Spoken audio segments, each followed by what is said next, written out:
kulanti wanaagsan daawadayaal meel kastoo aad naga daawanaysaan ku soo dhawaada mar kale iyo barnaamijkeena Nadaara Show. waa tahay daawadayaal barnaamijkeena waxaynu kaga hadli doonaa guud ahaantiis qayb kale oo ku saabsan ra'iisul wasaarihii iscasilay ee wadankan Britain Boris Johnson oo weli xilkiisii haya inta laga bedeli doono eedeymaha loo jeedinayo oo ah inuu u basaasayay Ruushka muddo 40 sano ah. macluumaad kale oo xasaasi ah oo ay saxaafadu soo gudbisay iyo saameynta ay ku yeelan karaan ra'iisul wasaaraha ayaanu barnaamijka qaybtan idinku haynaa. runtii waa macluumaad muhiim ah oo u baahan qof kasta inuu fahmo waxa meesha ka dhacaya, gaar ahaan dadka siyaasiyiinta ee Soomaalida iyo saxaafadda Soomaalida laftirkeeda oo loo baahan yahay sida saxaafadaha dalalka kale in ay markaa ula xisaabtamaan qofka khaa'inul wadanka ah haddii qofkaas uu ku xadgudbo mas'uuliyadda uu dalka u hayo ama dhibaatooyinka kale ee uu dalka u keeni karo. sidoo kale baarlamaanka waxaa laga doonayaa xildhibaanada ay daawanaya iyaguna inay ka qaataan casharo sida baarlamaanada dalalka kale ay ugu weyn tahay qadiyadda dalkooda iyo dadkooda haddii khatar la geliyo qofku mas'uuliyad kasta ha hayo. haddaba qaybtan kale waa qaybtii labaad. haddii qaybo kale ay saxaafadu soo saartana waan idinla socodsiin doonaa. daawadayaal barnaamijka aniga ayaa idinla socodsiinayo waa Cabduqaadir Nadaara. barnaamijkuna waa Nadaara Show. cid kasta oo ku cusub page-keena Nadaara Show waxaan ka codsanaynaa inay noo follow gareeyaan, like saaraan, kadibna ay noo share gareeyaan. dadka naga daawanaya YouTube-kana waxaan ka codsanaynaa in ay barnaamijyadeena subscribe noo saaraan, kadibna ay macluumaadkan u share gareeyaan dadka kale.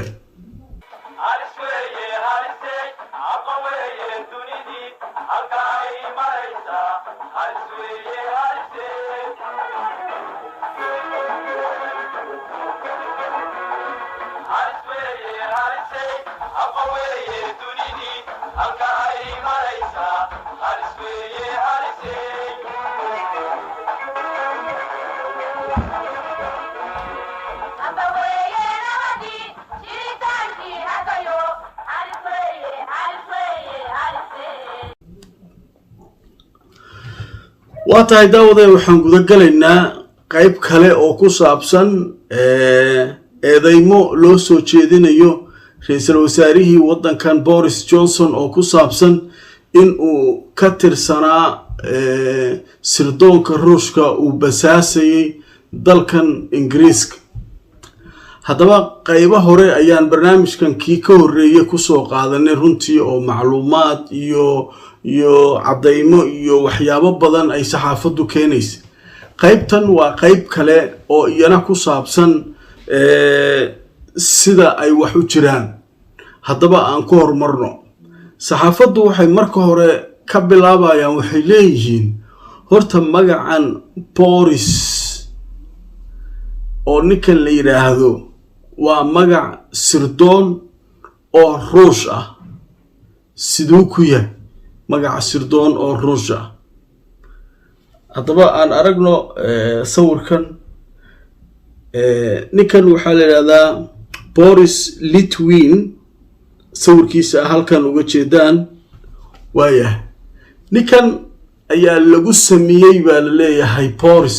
macnaha Boris inta aan la dhalin ka hor ayaa waxaa ninkan oo Mexico u joogay KGB ama hay-adda sirdoonka midowgii Soviyeeti oo Mexico joogay ayaa wuxuu u fidiyay asuumaad uu lacaga siiyey oo tikidhadii ka bixiyay oo hoteeladii holidayga ka bixiyay Boris aabihiis iyo hooyadiis markaasna uurkiisa ayay lahaayeen. ninkaas sirdoonka ah ayaa markii ay soo baxayeen uu soo sabootiyey waxa ay ku yiraahdeen haddaan wiil dhalno waxaan u bixin doonaa magacaaga Boris.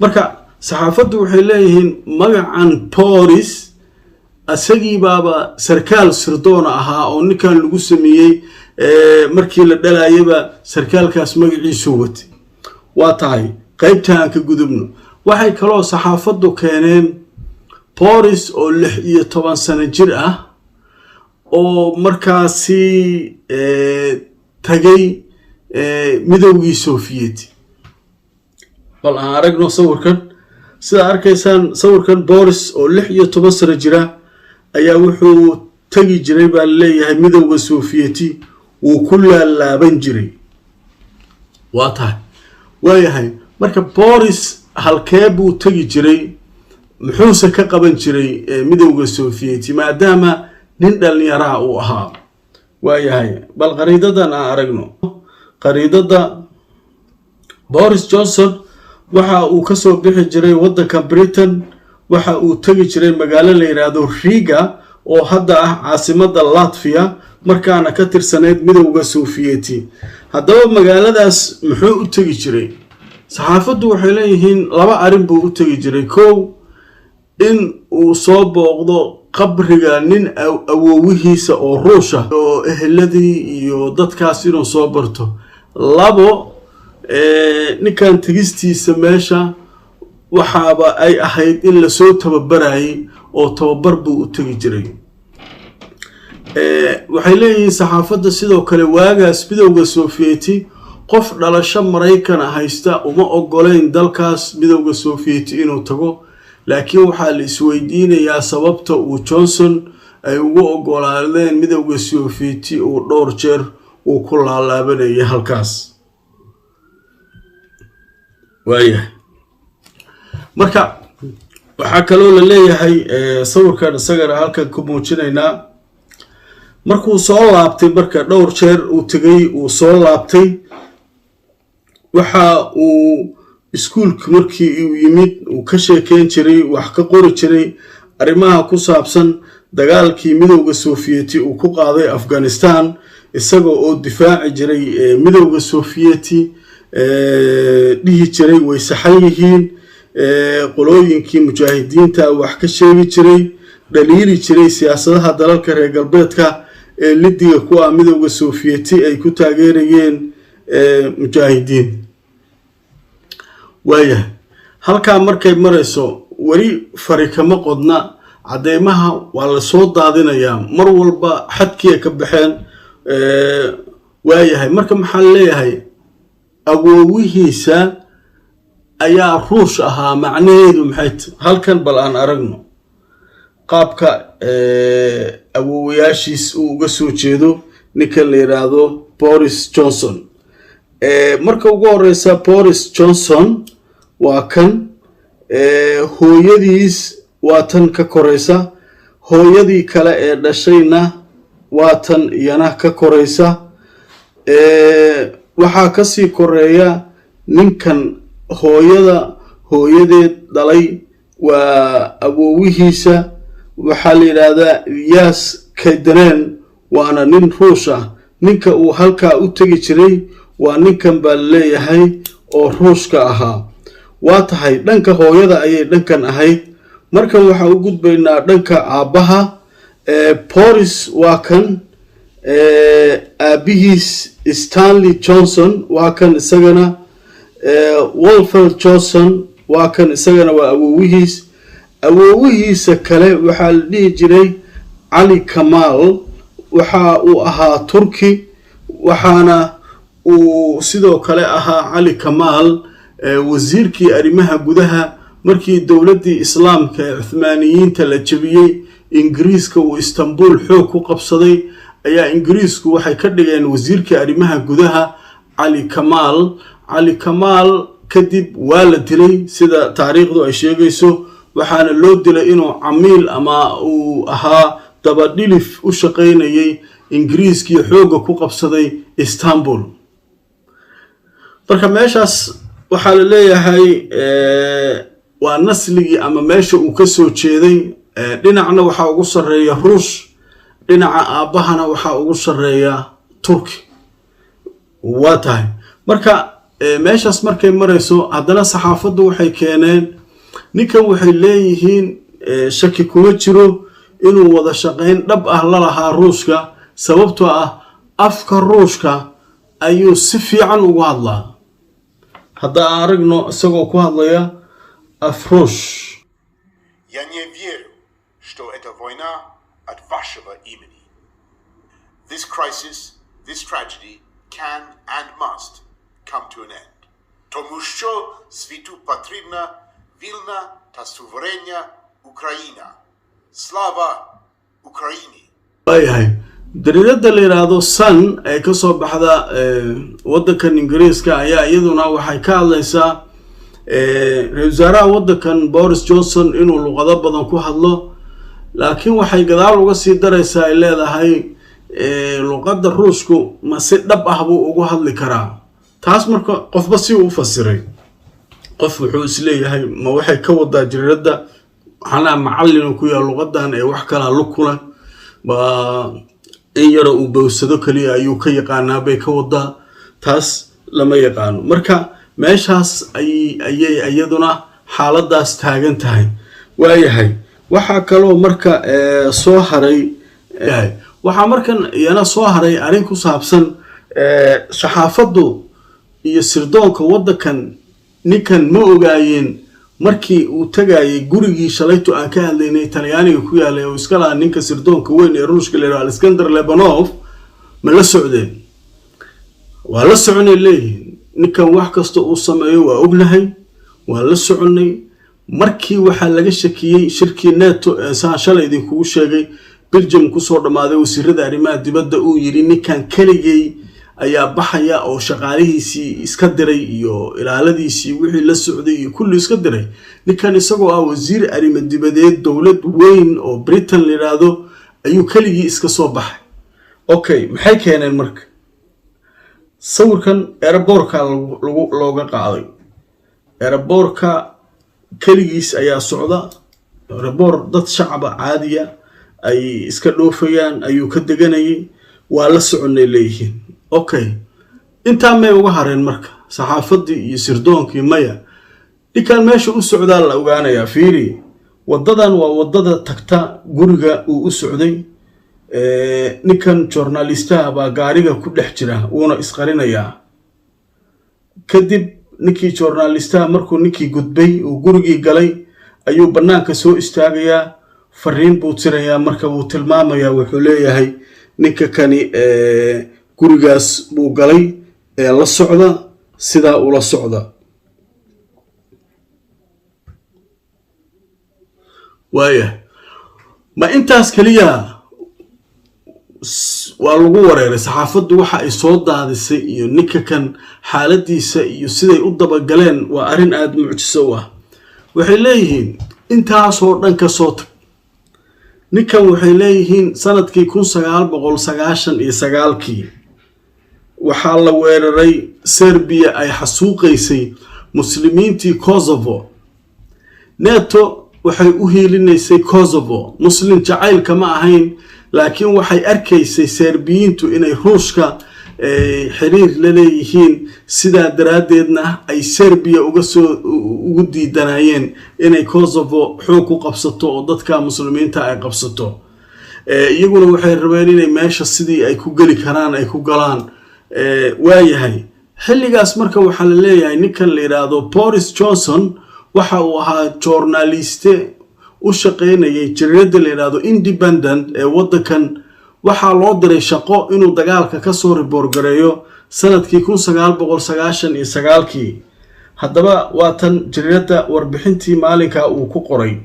magacan waa jariirada Independent, kanna waa magaciisa Boris Johnson, tanna waa taariikhdii sanadkii 1999kii markii dagaalkii Kosovo uu socday. warbaahintu waxay leeyihiin ninkan odaga ah warbixinadiisii oo dhan waa la hayaa. wuxuu ku dhaliili jiray dalalka reer galbeedka. wuxuu sidoo kale ku dhaliili jiray siyaasadaha Mareykanka iyo Ingiriiska ee ku wajahan Serbia. waxa uu sidoo kale wareysan jiray dad markaasi saraakiila oo sirdoon ah. waa tahay dadka uu wareysan jiray marka yaa kamid ah. waxaa kamid ah ninkan sawirkiisa. waxaa leeyahay waa nin sirdoon weyn oo ka tirsan Ruushka. marka sirdoonada Ruushka dhan ninkan waxa uu u baahan yahay way u fududayn jireen. taas waxay leeyihiin marka waxayna tusinaysaa ninka kan inuu xiriir markaas kala dhaxeeyay raggaas.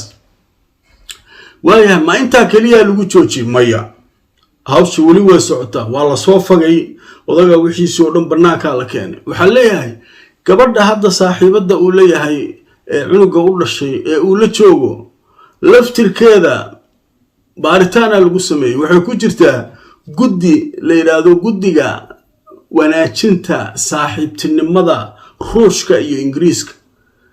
dhowr jeer bay ruushka tagtay, waa la casuumay. laftirkeeda waxaa leeyahay akhyaartu way dhex galeen sirdoonkii ruushka. waxaa la keenay marka sirdoonkana caadi ma aha, iyaguna waxay keeneen yarta oo ka qayb galaysa xaflad ka dhacaysa gudaha safaaradda ruushka oo la yidhaahdo xafladda ay ka qayb galayaan saaxiibada ruushka iyo ingiriiska. ayada marka macallin weyn bay ka tahay leeyahay hawshaas.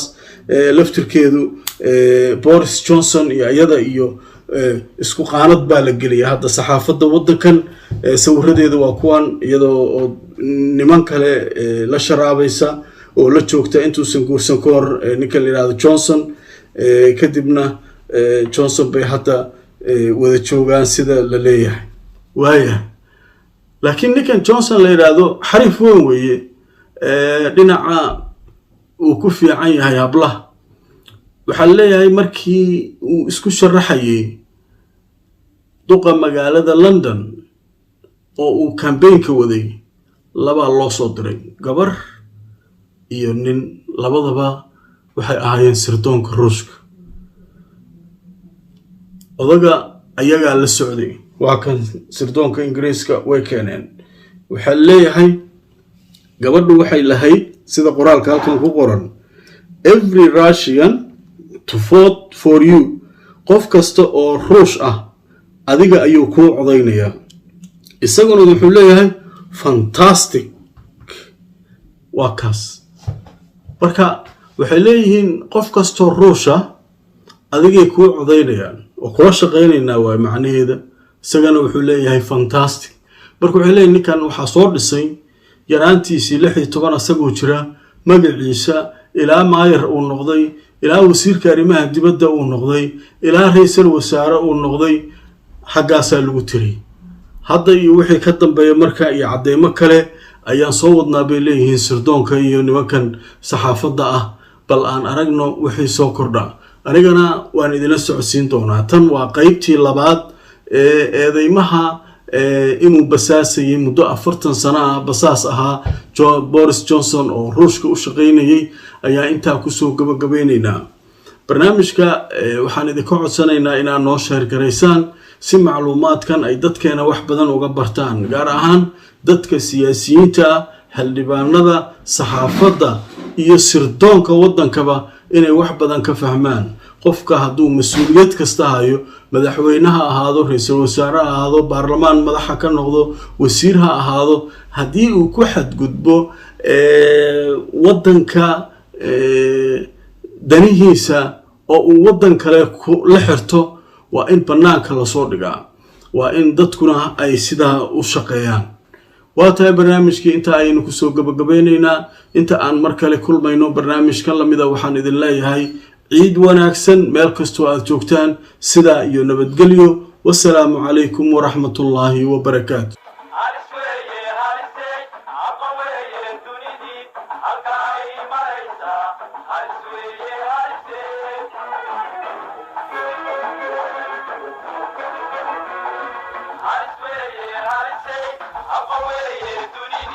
I'll